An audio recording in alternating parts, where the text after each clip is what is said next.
Hello, নমস্কার সবাইকে। আজকে আবার আমি একটা নতুন ভিডিও নিয়ে চলে এসেছি। তো আজকে আমার মেয়ের আবদারে আবার বানিয়ে ফেলছি পাস্তার একটা রেসিপি। তো আমি খুব সিম্পল ওয়েতেই পাস্তা একটা করব। তো এটা রেসিপি বলার কিছু নেই। আমি আগেও বলেছি আমি রান্নাবান্নার বিষয়ে ভীষণই অজ্ঞ। তো যার জন্য আমি রান্নার বিষয়ে কোনো তো রেসিপি বলবো না। তো যাই হোক, এখানে আমি যতটা সিম্পল ওয়েতে করছি এটাতে দেখাই যাচ্ছে আমি কতটা সিম্পল ওয়েতে করছি। লঙ্কা কোনো ইউজ করব না, কারণ আমার মেয়ে তো ঝাল খেতে পারে না। তো আমিও খুব একটা ঝাল খেতে পারি না। যাই হোক, তো এখানে আমি আর আমার মেয়ের জন্যই করেছি। আজকে একটু খাবে আমার মেয়ে, পরের দিন সকালের জন্য একটু রেখে দেবো। তো ওইভাবেই একটু ওইভাবেই একটু করার চেষ্টা করছি। তো যাই হোক, এখানে কী কী ইনগ্রিডিয়েন্টস নিয়েছি তো দেখাই যাচ্ছে। তো এই ভিডিওটা যবে আমি করেছি সেটা হলো ভোটের রেজাল্টের পরের দিন। তো এবার রেজাল্ট কী হলো তো সবারই জানা আছে, তো সবাই আমরা দেখেছি। তো এই নিয়ে যাদের যাদের মন খারাপ হচ্ছে, প্লিজ মন খারাপের কিছু নেই, কারণ যা হওয়ার তো হয়েইছে, কিছু তো করার নেই। এবার যেই সরকার এসেছে সেই সরকার দেখার যে সেই সরকার আদতে আমাদের কি করতে পারে। তো একটাই কথা, এই পরিস্থিতিতে দাঁড়িয়ে আমার বাবার একটাই কথা মনে পড়ছে যে কমিউনিস্ট পার্টির কোনো বিকল্প হয় না। কমিউনিস্ট পার্টির বিকল্প হলো আরও, মানে কমিউনিস্ট পার্টির বিকল্প হলো শুধুমাত্র কমিউনিস্ট পার্টি। তো এই কথাটা বাবার মুখে যখন শুনেছিলাম তখন বয়সটা অনেকটাই কম ছিল, কিন্তু তখন সেই কথাটার মানেটা বোঝার মতন বয়স আমার ছিল না। তো এখন বোধহয় কিছুটা বুঝতে পারছি যে এই পার্টির বিকল্প আর কিছু হয় না। তো যাই হোক, কি করা যাবে, কমিউনিস্ট পার্টি এবার যবে আসবে আসবে, দেখা যাক, সেটা তো সময়ই বলবে। তো যাই হোক, এখানে আমি পাস্তাটা বয়েল করতে বসিয়ে দিয়েছি একটু তেল আর একটু হলুদ আর লবণ দিয়ে। পাশে একটু চা বসিয়েছি, মা বললো একটু চা খাবে, মা পাস্তা খাবে না। তো এবার দেখা যাক পাস্তাটা কীরকম কী করতে পারি। রেসিপি আমি কিছুই বলবো না, কারণ রেসিপি বলার মতন রান্না আমি জানি না সেরকম। আর এটা খুব সিম্পল ওয়েতে, যেভাবে আমরা ঘরোয়া মানে বাঙালিরা যেভাবে চাউমিন বা পাস্তা করে থাকে, তো সেইভাবেই আমি জাস্ট এটা করার চেষ্টা করেছি। তো ওর জন্য আর রেসিপি বলছি না। সে যাই হোক, চাটা এবার ছেঁকে নিলাম, মাকে এবার দিয়ে দেবো।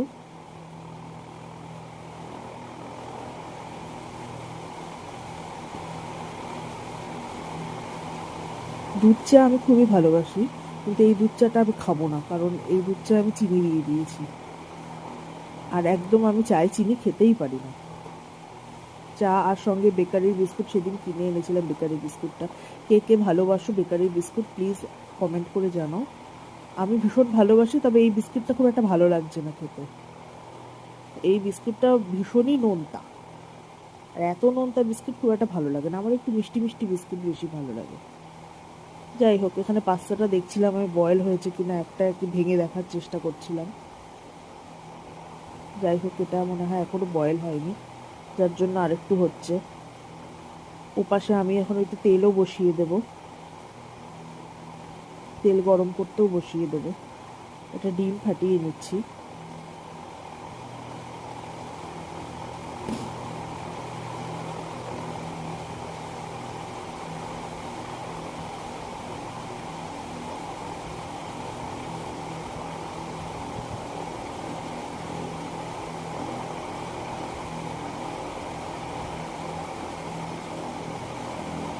ও হ্যাঁ, আরেকটা কথা বলা হয়নি, গাছে এবার আমার কালেকশনটা আরেকটু বেড়েছে। তো আজকে বেরিয়ে গিয়ে 2-3টে গাছ নিয়ে এসেছি আরও কিনে। তো এইটা পরের দিন দেখাবো। আজকে কিছু গাছ আমি দেখিয়েছি, তো ওই গাছগুলো আজকে আনিনি। তো আজকেই বেরিয়ে অন্য একটা গাছ এনেছিলাম, তো সেই গাছগুলো আমি নেক্সট দিন দেখাবো। ভীষণ সুন্দর সুন্দর আরও ফুল গাছ আমি এনেছিলাম।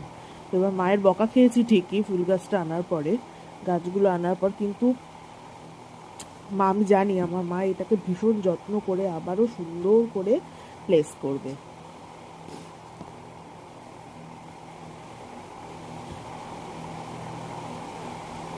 আচ্ছা, এখানে গরম তেলে আমি একটু নুন দিয়ে দিলাম। গরম তেলে লবণ দিয়ে দিলে নাকি তেলটা ছেটে না কিছু দিলে, এটা আমার মাই শিখিয়েছে আমাকে।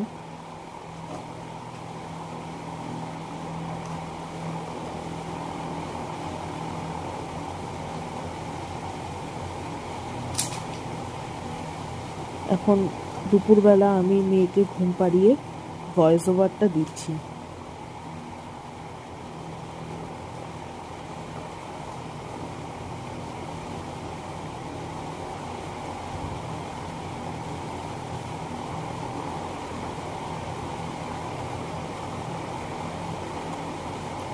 পাস্তাটা এখানে প্রায় আমার হয়ে এসেছে, জাস্ট একটু নাড়াচাড়া করছি।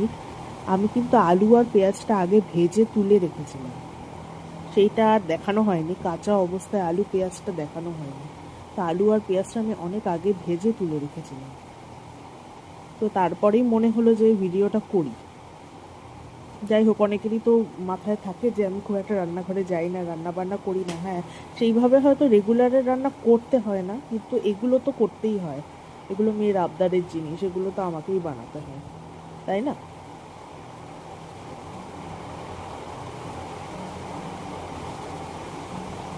এবার পাস্তাটা প্রায় হয়ে এসছে, একটু নুন দিয়ে দিলাম ওপর থেকে আমি। আর হ্যাঁ, একটু কিন্তু আমি চিনিও দিয়েছিলাম, জাস্ট সামান্য। আপনারা দিতেও পারেন, নাও দিতে পারেন। আমরা বাঙাল হলেও আমরা একটু রান্নায় চিনি খাই। যাই হোক, জোকস অ্যাপার্ট, সবাই খায় না।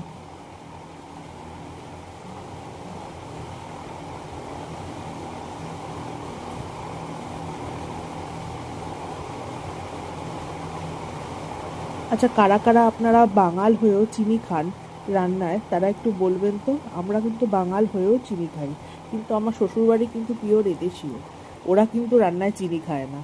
আমাদের বাড়ির রান্নার সিস্টেমটা কিন্তু ভীষণ উল্টো। আমার যখন বিয়ে হয়েছিল, প্রথম প্রথম যখন আমি শ্বশুরবাড়িতে গিয়েছি, ভীষণ খাওয়ার কষ্ট হয়েছিল। যেরকম মানে ওদের রান্না আমি তেমন কিছু খেতে পারতাম না, এইটা হয়েছিল মেইন প্রবলেম। এবং আমি শুনেছি আমার জায়েরও নাকি একই প্রবলেম হয়েছিল, কারণ ও বাঙাল বাড়ির মেয়ে আর আমিও বাঙাল বাড়ির মেয়ে। তো আমরা গিয়ে পড়েছিলাম এদেশীয় বাড়িতে। তো যাই হোক, এইভাবে আমাদের একটা প্রবলেম হয়েছিল, কিন্তু পরবর্তীকালে যাই হোক অ্যাডজাস্ট করে নিয়েছি। শ্বশুর বাড়ি, অ্যাডজাস্ট তো করতেই হবে।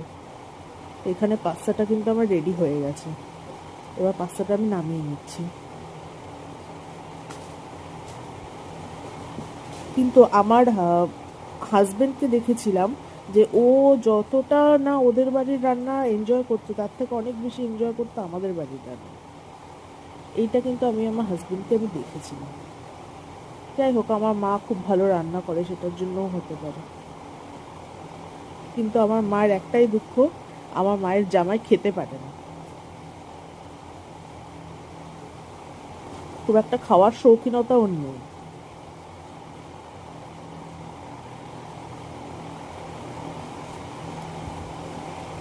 কিন্তু আমার মা রান্না খুব ভালো করে। যদি আমার মায়ের জামাই খেতে ভালোবাসতো, তাহলে আমার মা না জানি কত কি করে খাওয়াতো। এখানে আমি আমার অবস্থাটা দেখাচ্ছি, আমি ঘেমে নিয়ে একদম একাকার হয়ে গেছি, এত গরম লেগেছে আমার। গরমটা তো প্রচুর পড়েছে, ঘরে কিন্তু এসি চলছে আর রান্নাঘরটা আমাদের ওপেন। তো এখানে খুব একটা প্রবলেম হওয়ার কথা না, তাও হচ্ছে। আর ওদিকে আমার মেয়ে রিভিউ দিচ্ছে কেমন হয়েছে, অনেক ভালো বলছে। আমি তো ভয়েসটা এখানে দিলাম না, আমার মেয়ে বলছে অনেক ভালো হয়েছে।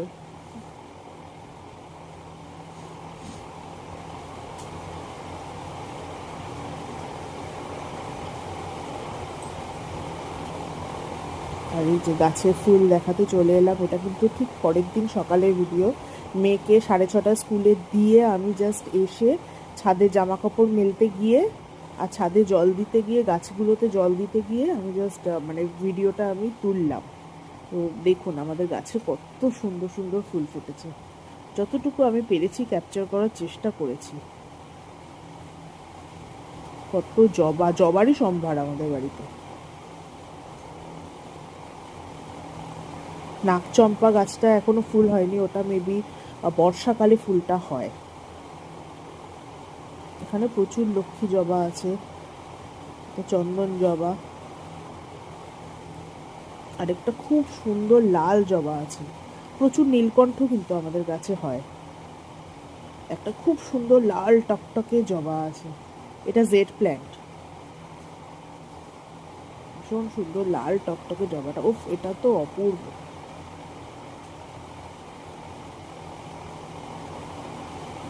আর একটা হলুদ লক্ষ্মী জবা দেখাচ্ছে, এটা আমার খুব ফেভারিট। এটা কারি পাতা গাছ। আর এই যে হলুদ লক্ষ্মী জবা গাছটা, কত যে সুন্দর লাগে গাছটা যখন ফোটে ফুলটা। এখন খুব সকাল বলে ফুল ফোটেনি, একটু বাদে ফুটবে, তখন এটা দারুণ লাগবে। তো আজকে আমি গোপালকে মালাও গেঁথে দিয়েছি, এত ফুল ফুটেছে তো গোপালের অনায়াসে একটা মালা হয়ে গেছে। গাঁদা ফুল দিয়ে আর লক্ষ্মী জবা দিয়ে একটা মালা আমি করে দিয়েছি। তো লাস্টে দেখাবো সেটা গোপালকে পরানোর পর কেমন লাগছে। এই যে লাল জবা, দারুণ। ছাদে জামা কাপড় মেলার পর আমার বিধ্বস্ত পরিস্থিতি। এই যে লেবু, আমার মায়ের তো করা গাছ লাগানো লেবু, আরও ওপাশে অনেক লেবু হয়েছে।